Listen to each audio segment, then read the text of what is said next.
नमस्कार मंडळी, मी काकड. तर आम्ही जात आहेत मित्राला घ्यायला झरीत आले आणि दुरूनच मित्र शेतात दिसले, तर त्यांना बघायला गेले आम्ही काय करत आहेत, असं मारामारी करत आहेत की काय करत आहेत. येऊन बघतो तर काय, इथे तर क्रिकेट प्रेमी ग्राउंड चालू आहे यांचा. घरी एवढं काम करायला सांगतील तर घरी एक काम नाही करतील आणि इथे ग्राउंड वर येऊन आपल्यासाठी क्रिकेट ग्राउंड बनवतात. एवढे चांगले मित्र आहेत माझे.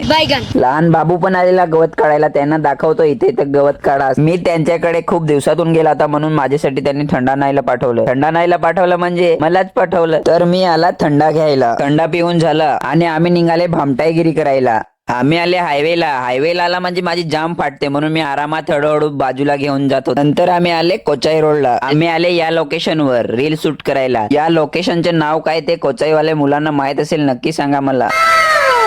माझ्या मित्राला रील बनवायला फार शौक होता म्हणून त्याने कपडे पण घेऊन आलेला. एवढ्यात खाली आजोबा दिसले. आम्ही दोघांनी थोडी समाजसेवा केली.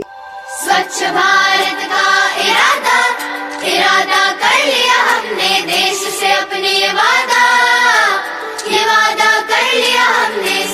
स्वच्छ भारत तर करता नाही आला, पण इकडून सगळे बाटले आम्ही उचलून त्यांना दिले. आमच्या हिरोचा रील शूट होत होता आणि मला इथे कुली बनवून ठेवलेलं त्याने. त्याच्या नांदात मी पण एक रील बनवलेला होता, तुम्ही बघितलाच असेल. रील बनवून झाला आणि आम्ही निघाले घरी जायला. आले आम्ही तलासरीला आले आणि आता काहीतरी खाऊ असं भूक लागलेली आहे. चायनीजच्या दुकानात आले आणि मस्त राईस बोलवलं आणि आम्ही खाल्ला. खाऊन झाला आणि आम्ही निघाले घरी जायला. तर आपला इथेच ब्लॉग संपवतो. Bye bye.